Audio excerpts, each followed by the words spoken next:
Good day, Crime Talk aficionados. My name is Scott Reich, and this is Crime Talk. Let's get to the docket. First, Letecia Stouk. Well, words have meaning in the law. We're going to find out what those words mean. Second, Brian Laundrie, how he died. Ahmed Arberry, the trial, it's still ongoing. The jury deliberations continue. Alex Mordoch wants people to stop talking about him, and one person in particular. Andrew Cuomo, well, we learned some things, probably what most already knew. Smash and grabs, though, they're moving down the coast to Beverly Hills. And then finally, our dumb criminal. It is Tuesday, November 23rd. Let's get to the docket. First, Letecia Stouk. Let's call her case.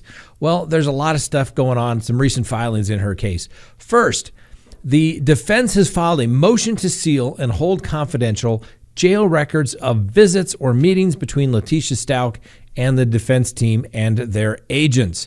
Now, I can tell you, ladies and gentlemen, I don't think I've ever seen this. I don't think it's really ever been an issue. But the defense for Letecia Stouk wants to reiterate that the defendant, in this case Letecia Stouk, has a right to effective assistance of counsel and privileged communications between Mrs. Letecia Stouk and her attorneys. And basically, in this motion, the defense says that experts and investigators ought to be able to see Ms. Stouk unencumbered in their visitations without basically being monitored in some particular way. Little bit of case law cited in the defense motion, but those were cases where literally the deputies were standing right there next to somebody and the sheriff was relaying what they heard in the conversations to the prosecution. Now, that's somewhat interesting set of circumstances, doesn't come up very often. And yes, that would more than likely be a violation of the attorney-client privilege. And so what the defense is asking for is to exclude from trial or sentencing or for any other purpose attorney-client communications, records of any visitations by Mrs. Stouk's attorneys or their agents, and also enter into an immediate order that under no circumstances may anyone from the El Paso County Sheriff's Office or the El Paso County Detention Center reveal any information to the prosecution or its agents about visits Letecia Stouk may have had with defense counsel or its members. You think, okay, that kind of seems like a pretty rudimentary request, right? Like, why is this even an issue? It shouldn't be an issue. Remember, ladies and gentlemen, this is why it's going to get interesting here, is that at the arraignment of Letecia Stouk, it was a normal arraignment. Enter a plea of not guilty, waive further reading and advisement of the charges, set the matter for motions, set a trial date, set those motions date. They are ready to roll. However, now at the arraignment, the defense attorney said something rather interesting. Okay? The defense stated that they are going to give notice pursuant to Colorado Revised Statute 168-1073B. What is that? Basically said it is likely that we are going to introduce evidence by a mental health expert regarding Mrs. Stouk's condition after the disappearance of Gannon Stouk. So what is the significance of that? Well, like I said, the law is very specific. Words matter. That's why people should take great care in what they say and what they draft when they put it into a statute, because there are certain effects that take place. So when a defendant gives notice pursuant to that particular statute that they intend to introduce evidence in the nature of expert opinions concerning his or her mental condition, the court shall order an examination of the defendant. Basically, the prosecution wants to send Letecia Stouk down to Pueblo, which is our state mental health hospital here, which it could take months to get in there, because I could tell you I've received correspondence and summaries of the wait to get in. They're completely understaffed. It's going to take forever if this is going to take place. But what is the significance of this? Basically, once again, she has to be put under evaluation for basically an NGRI. Even though the defense didn't say NGRI, they're kind of squeaking in, well, we may put some stuff in there that may go directly to the mental state of Letecia Stouk, and therefore we're just putting you on notice, so it's out there, right? Well, what's also the significance? Why do you think the defense is probably concerned about their visits with experts or investigators being monitored somehow? Well, when you put your mental status, your mental state in play, so to speak, you can't use NGRI or diminished mental capacity when it's convenient for you, but then go back and participate with your defense counsel in all regards. So if the sheriff's monitoring them, perhaps not listening in, let's hope they're not listening in, I think that'd be wrong, but the sheriff is more than likely to say, hey, we have an obligation here to monitor, given Letecia Stouk's history of the attempted escape, allegedly, as well. Well, that was the first alleged escape, and then the conspiracy to escape when she was actually in El Paso County, but I think she was in Kansas somewhere, Leavenworth, I believe, where it was a report that she allegedly tried to escape authorities at that point. So it becomes relevant. Does she sit around like, somebody in One Who Flew Over the Cuckoo's Nest, 99% of the time, but when her attorneys and her visitors show up, she's interacting normally, she's engaging with people, that kind of situation. So that's why words have meaning in the law, but more importantly, it explains why the defense is basically saying, hey, we don't want you to use what you saw in court against us. So if she's interacting and engaging with us, judge, you shouldn't allow it in. It's a breach of the attorney-client privilege. And I don't think the court's going to go for that. It's just my humble opinion. We'll have to wait and see, obviously. There's, that's my opinion based upon what we've seen thus far, which is rather limited. We'll be curious to see what the prosecution's response to the motion will be so that we have a better idea of the issue and why the defense is so concerned about it. That's what I believe it is based upon my experience. All right. Next on the docket, let's call the case of Brian Laundrie. Now, Brian Laundrie's body was found last month in the environmental park by investigators on the advice that Brian Laundrie's parents suggested that they search the same area again. Brian's remains were in such a state that a medical examiner could not easily determine exactly how he died. Well, law enforcement was able to confirm the remains belonged to Brian Laundrie based upon matching dental records, but they were not able to determine a cause of death until now, apparently. And Brian Laundrie's remains have been examined by an anthropologist, and according to the Laundrie family attorney, Brian Laundrie died as a result of a self-inflicted wound to the head involving a firearm. Both of Laundrie's parents have been informed of the cause of death, and the attorney says that both parents are still in mourning regarding the loss of their son, and they hope that these findings bring closure to both families. Now, there's also been a late-breaking report that apparently when Brian Laundrie went missing, his family reported that one of their firearms was missing. It hasn't been discovered as of yet. We'll see where that goes, if anywhere. I think it's pretty much over, and we'll just have to wait and see. All right, next on the docket, let's call the case of Ahmed Arberry. That's right, jurors in the trial of the three men charged with the murder of Ahmed Arberry. The jury deliberations continue. They began their deliberations about noon Tuesday after attorneys made their closing arguments. 12 jurors obviously will decide if Travis McMichael, his father, Gregory, and William Roddy Bryan are guilty of murder and other crimes in the death of the 25-year-old young man. Now, jurors repeatedly saw the cell phone video and still frames of the shooting as attorneys laid out their arguments about what happened in the crucial moments that are obscured from view. In the short clip taken by Brian, a white pickup truck blocks the view of the beginning of the struggle between Arbery and Travis McMichael. The men move off screen and a gunshot is heard. Arbery and Travis McMichael are then seen with their hands on a weapon that is angled upward towards Arbery. The struggle again goes out of view, and Gregory McMichaels is seen in the back of the truck. A second shot is heard, and the camera shifts back to the fight where Arbery is throwing punches. A third gunshot is heard, and Arbery falls to the ground. Now, obviously, we're watching this verdict.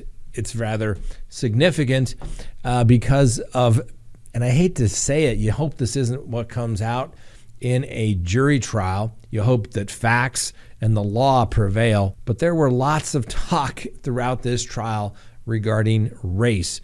The defense attorneys put their foot in their mouth several times by saying they didn't want any more black pastors in the courtroom. Huge mistake. Couldn't even believe they said that, but they said it.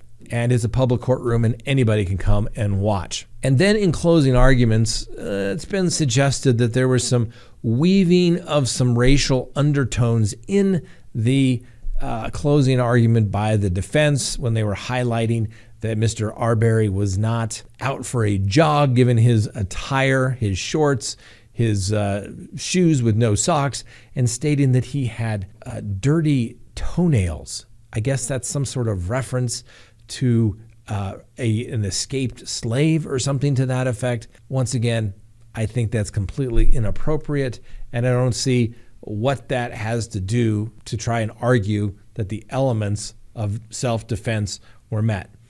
I'm a little surprised the court actually gave the instruction regarding a citizen's arrest. I don't think that it applies in this particular case because these gentlemen did not know that any crime had taken place. They did not see a crime taking place.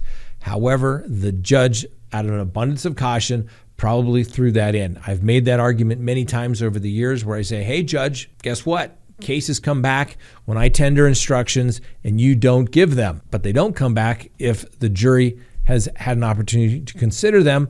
And if, we lose and they've had an opportunity to reject it, guess what? There's no issue on appeal. So maybe that's what the court was thinking. There's a mere scintilla of evidence. That's all you have to do to get an instruction. It has to be a mere scintilla of evidence that they believe that a crime has taken place, and they can argue as a mistake of fact. All those types of things that they can argue in closing argument. Frankly, I don't think the closings were that particularly persuasive by either side. The prosecution, I thought, was the typical prosecutorial opening / then closing statements. This is the law. These are the facts. Here we are. Find him guilty. And then they save kind of their thunder for the closing, the second closing after both the defense all the defense attorneys have made their case in closing argument on the government's rebuttal. It was a little more persuasive. That's just the way it works out. So we'll wait and see. And if the verdict comes in, we'll bring it to you live, we'll bring it to you live. Hopefully I can be here to watch it with you throughout the week. All right, let's call the case of Alex Mordoch on the docket. Well, the attorneys for Alex Mordoch have filed some pretty interesting motions just the other day, and they are seeking a gag order and sanctions against attorney Eric Bland, whose repeated calls for justice have been quoted in the media since Bland began representing the family of the Mordoch's deceased longtime housekeeper, Gloria Satterfield. In the very detailed motion, and I'm telling you, very detailed, we could do a live show for hours based upon the statements that were made by the attorney throughout the case that were made by Mr. Bland. And who knows, maybe we will do that. Now, the highly detailed motion from Alex Mordoch's attorneys, and obviously we all know that Alex Mordoch is now facing some 30 charges, and we could make a live show regarding the detailed motions and the statements that were made by the attorney. They go on for some 6 pages, somewhat cataloging Bland's colorful quotes. In a footnote, the attorneys clarify that Mordoch is not seeking a gag order against Bland's co-counsel, Ronald Richter, nor are they seeking to silence his co-defendant's counsel. So it's only as to Mr. Bland. Now, Mr. Bland, when asked about it, laughed at the extreme irony in the motion, accusing Mordoch's attorneys of using the media to benefit his client. And Bland said that he has no plan to stop speaking out against what he sees as a system that has allowed Mordoch to thrive while people like his client continue to suffer. And then on Monday evening, Mr. Bland marveled at the latest maneuver. He said, "I am a gnat on an elephant of the bad press Alex Mordoch has received." He said, "Show me some favorable press that's been written about Alex Mordoch by anybody. He's a wonderful guy. He's so benevolent." Nobody is saying that. Bland has also referred to the attorney's frequent appearances on television and on newspapers. As you may recall, Alex Mordoch's attorneys went on Good Morning America to declare that Alex Mordoch had accepted that jail time was in his future and that he had done wrong, and that he's entitled to his day in court, and there's a presumption of innocence, which I totally agree, and we give that to Mr. Mordoch. And as Mr. Bland stated, hey, I'm not the one that created the indictments. I didn't hand them down. The grand jury did. Everybody's writing about him. Obviously, Mr. Bland noted that, well, the Wall Street Journal, the New York Times, People magazine. So shutting Eric Bland down isn't going to shut down the Alex Mordoch bad press machine. And I find this somewhat amusing. The statements that were made by Mr. Bland that are very well detailed in the actual motion, I didn't see anything in there that was so over the top that it was completely outrageous. Now, the motion cites the ethical standards for both the American Bar Association as well as the South Carolina Bar Association, that you should not, as an attorney, in a case in which you are involved in, make statements that could affect the outcome of the case. However, here, Alex Mordoch has so many cases, I don't think that Mr. Bland is going to be reprimanded by the bar, as apparently Mordoch's attorneys believe that a ethics complaint has been filed or should be. So I didn't see anything that was particularly outrageous. Now, Alex Mordoch's attorneys believe that not only should a gag order be imposed, but that an ethics violation complaint has been referred to the South Carolina Bar against Mr. Bland. I don't think it'll go anywhere, but if you ever had a grievance, that's the last thing you want to have to deal with, is dealing with the Bar Association. I'm sure the judge will look at this and probably tell Mr. Bland, yeah, maybe you want to tone it down just a little bit, but there's nothing there that is completely out of line. Obviously, we'll wait and see what comes about in the case and whether the judge, in fact, grants that protection order. Next on the docket, former Governor Andrew Cuomo. That's right, the former governor who resigned. Why? Because there was investigations going on. Well, the investigation into the former New York governor found overwhelming evidence that Cuomo engaged in multiple instances of sexual harassment as well as other types of misconduct. So Attorney General Letecia James released her own findings that Cuomo had indeed sexually harassed multiple current and former employees and created a toxic workplace at the governor's office in violation of both federal and state law. In addition to investigating the sexual misconduct allegations, the committee investigated the deal that Cuomo had for his October 2020 book about leading the New York through the coronavirus crisis.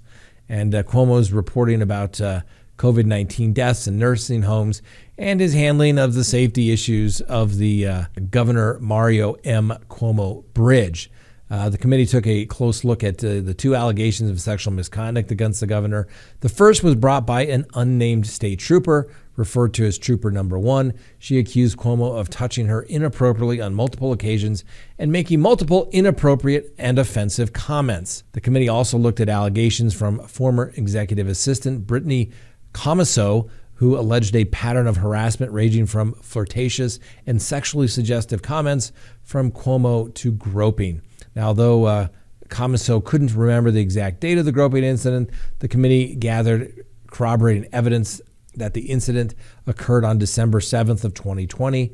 And the committee concludes that Cuomo engaged in sexual harassment, adding that there are other similar incidents not included in the report. The committee also stated that the writing in regards to writing his book that violated state guidelines requiring that no state property or personnel be used for activities associated with the book. Apparently, Cuomo utilized the time of multiple state employees as well as his own to further his personal gain during a global pandemic, a time in which the former governor touted the around-the-clock state response to the crisis. Apparently, Governor Cuomo made millions as a result, because don't we all believe that politicians should make millions of dollars while they are in office and even immediately thereafter? Of course we all do. How ridiculous could it be that a public servant not get rich while they're in office? Come on, ladies and gentlemen.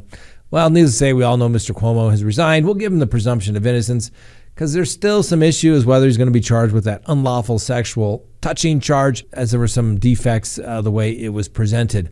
That matter's been set over. We'll see if the state of New York has enough guts to go forward with going after Mario Cuomo, who, well, let's face it, he thinks he can do no wrong, and, well, he's kind of smug at it in everything that he does. All right, let's take a quick recess. Please Go to crimetalksearch.com, sign up for a background subscription service. You'll be happy you did. If there's anyone out there you were ever curious about what was in their background, now is the time to do it. If you're going to get involved with somebody, now is the time to do it. When you go to crimetalksearch.com, you put in the name, literally millions of public records are searched and a report is generated. And it's going to give you a report. If they have multiple social media accounts, you're going to find it. If they have multiple phone numbers, multiple email addresses, it's going to be found. And more importantly, you're going to get information regarding criminal history. Hopefully the person you're searching has none whatsoever. But if it's there, it's going to be found. You're going to get everything you'd want to know,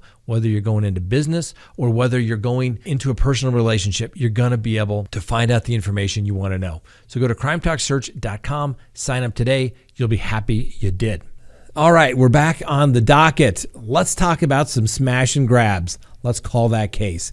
So on Saturday night, there was the raid of the Nordstrom store in Walnut Creek, California, which is near San Francisco, and saw some 80 people jumping out of packed cars, flash mob style, swarming the store and escaping with merchandise.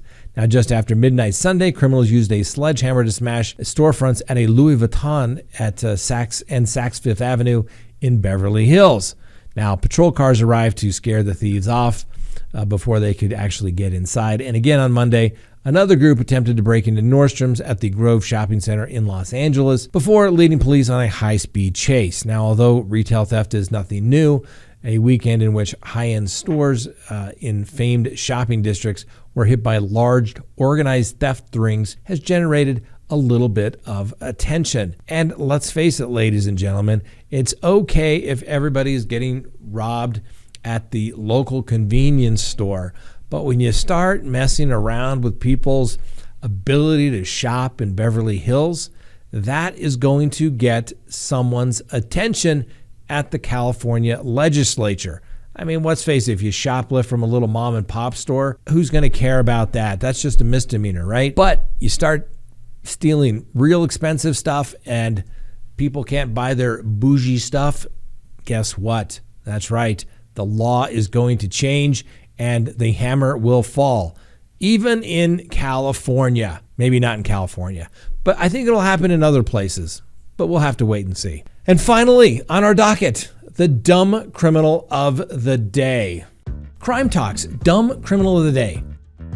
A man told cops he caught his boyfriend, John Miller, engaged in inappropriate acts with their dog inside their home. The two had been dating for around 5 years when the victim confronted his beau about the alleged dog incident. That's when John Miller began punching the victim in the head and body. Now, the victim's elderly mother, who is also the owner of the home, witnessed Miller beating up her son and said he grabbed a knife and threatened to stab and kill him. After Miller was located by police, he claimed that his boyfriend had attacked him in the garage with a metal rod of some kind. Miller claimed the attack began after he caught his boyfriend looking at boys in their underwear on Instagram. Miller was arrested and booked into the Santa Rosa County Jail on aggravated assault, domestic battery, and criminal mischief charges.